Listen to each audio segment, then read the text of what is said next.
Backlash went international once more. The show wasn't hyped that much, but it had that element of being outside the US and being Cody Rhodes' first title defense. It was a good event that highlighted just how tremendous the European crowds were.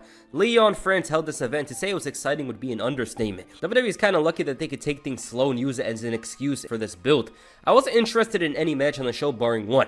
The main event. The crowd though was one of the best in wrestling history, and that's saying something. Hell, you could even go and say this was the best wrestling crowd you've ever seen. They were shouting out there like Olympic Lyon won the French League, the French Cup, and the Champions League.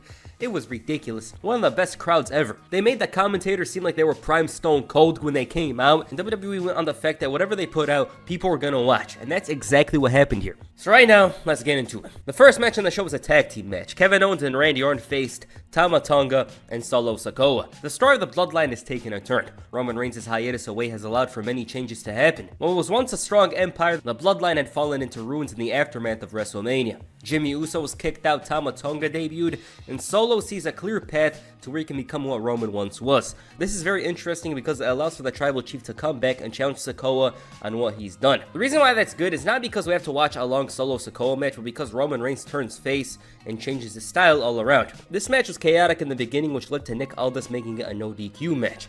This was a great decision because it gave the heels more freedom to wrestle in a violent way and sell the new partnership between them. A normal match wouldn't really help establish them as well as a no DQ match would. There was some violent stuff going down. Orton's selling was great, Tama Tonga took a lot of punishment to the back, and the crowd was really into the match. The heels won, which was expected. It was a great match though, and it wasn't like they won it clean. Tonga Loa returned to WWE, but this time he wasn't on a bike and I was laughing. Everyone thought it was Jacob Fatu, but not only was it not him, but it also proved that the bloodline has wrestlers coming in like unlockable characters.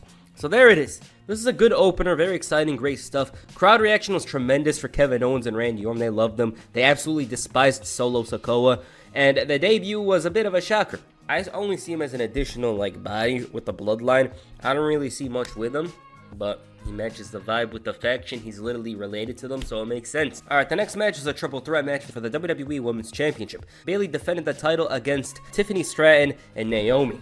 Bayley's finally gotten a babyface run with the title. It's well deserved for her contributions throughout the years. This match was very good, and with the crowd by their side, it only made things better.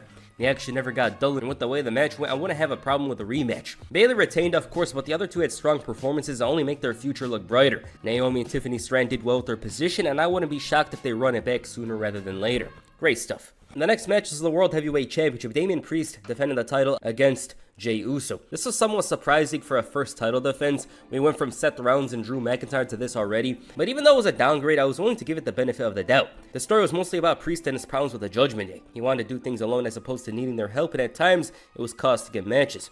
Here, Jey and Priest had a very good style of wrestling. They masked a lot of their shortcomings and in turn had a pretty good match that surpassed my expectations. Jey Uso was spamming super kicks though, and in between there was a couple of interferences from JD McDonough and Finn Balor. This tied into the story and also made it seem like Jey was winning the title. In the end though, he was no match for Priest, who had to drop him from the top rope to retain the title. They tried to attack after the match, but Priest pushed them away, signaling a face turn was happening. It's gonna happen, but I would have preferred it went a bit differently. This feud is obviously a quick one to get Priest his first title defense, and the big story is clearly with the Judgment Day. Priest is probably going to be kicked out of the group, leading to Balor taking over. The question though is, will Priest do it as champion or not? The next match was the WWE Women's Tag Team Championships. The Kabuki Warriors defended the titles against Bianca Belair and Jade Cargill. These two have been making a lot of noise recently. Cargill's WWE debut went perfectly and showcased her strengths a lot. Her charisma, her star power, and presence. This match is a bit obvious to me because of that, and we all knew that they would win the titles, but it was a pretty good match. I didn't have much thoughts about it because it seemed predictable, but they masked Cargill's shortcomings in a good way, just like they did with the previous match.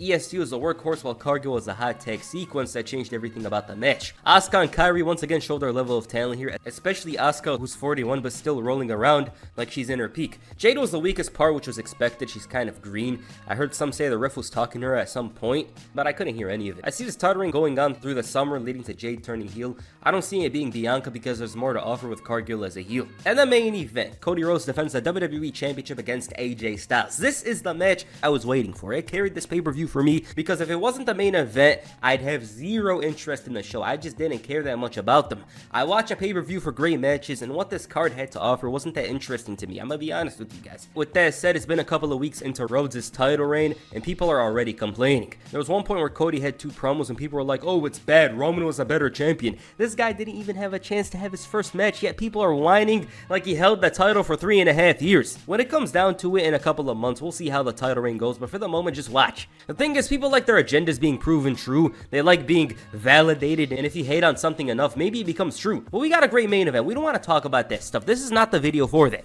AJ Styles has once again showed up. I almost missed this version of AJ Styles. I will apologize to AJ Styles. I thought he was washed. I actually thought AJ Styles was done for. There was just a dry spell in his career. He's older. He's gotten more tired. Plus, they weren't pushing him hard. He's gotten older, but this heel turn has really brought some fire in him. And even though he's hurting and in pain, he's doing everything he could to put on great matches. Styles' theme song kind of upset me here. I thought we should have gotten his phenomenal song with the crowd in France, but it is what it is. The champion, of course, had a ridiculous reaction from the crowd. The match was what I expected it to be. These two put on a classic. Pure wrestling, the likes we haven't seen at the very top of the card in a while. I don't really remember the #1 guy having a main event like this. It sounds like I'm glazing, but just understand for a moment, we're not pushing no Cody agenda. We haven't seen a WWE Championship match with no interference since Roman Reigns' match with Matt Riddle. It's refreshing, not to mention there was some unique stuff about this one. The fact that finishers felt stronger here, it was like any of their big moves, if it was hit, would win them the match. AJ though showed up. I'm glad he did because I was starting to miss that old version of him. He was a great opponent here, and I personally wouldn't have a problem with them doing a rematch.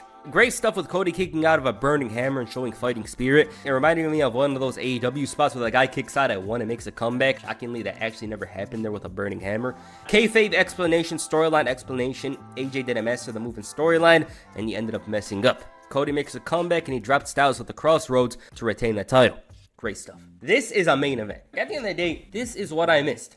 Alright, that's Backlash. This event actually surpassed my expectations. Everything about it was so good and provided a lot of optimism towards a lot of guys in the company. Jey Uso had a tremendous reaction, one of the best reactions in the entire show. I loved everything about that entrance, Orton's entrance, KO. If I had to give a negative for the show, I just don't have one. I do wish it was a bit grander because of the fact that they were in Lyon, France. They could have done more, but what they did with the show was good. You know, it was a very strong event. It's almost a perfect event, I'd say. The way it was booked, everything about it was perfect. It's not a 10 out of 10 event, obviously, but I'm just saying they booked everything and did everything to the maximum, so I thought it was one of the best shows in the entire year. It was great. Match of the night was Cody Rhodes and AJ Styles. I just loved it. It was a classic main event. Something, you have that image in your mind of what it's gonna be, and it was just that. The crowd was ridiculous throughout it. It was already crazy throughout the show, but here in the main event, they were at their craziest. The arena was shaking. They were yelling Cody Rhodes' song. They're shouting in French. WWE's got to do an event again there. They got to do an event in Paris.